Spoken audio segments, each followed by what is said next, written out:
என் தெய்வமே, இன்னும் எத்தனை காலம்தான் நான் இந்த பூமியில் இருக்க வேண்டும்? என் கடமை முடியும் நாள் எப்போது? என் வாழ்நாள் முடிவதற்குள் நீ இட்ட கட்டளையை முடிப்பேனா? இந்த கவசத்துக்குரியவன் என்றாவது ஒரு நாள் வருவான் என்று சொன்னாயே, அவன் எங்கிருக்கிறான்? எப்போது வருவான்?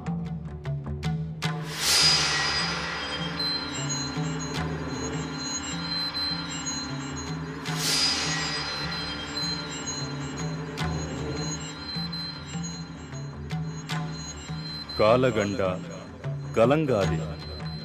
நாம் உன்னை இந்த பூமியில் இருக்கும்படி நியமித்தது மிகப்பெரிய காரியத்திற்காகவே. எனவே அதற்கான காலமும் நீண்டது.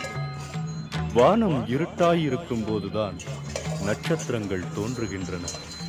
அதுபோல மக்கள் படும் துன்பங்கள் அதிகமாகும் போதுதான் அவர்களை காக்க ஓர் அவதார புருஷன் உருவாகிறார்.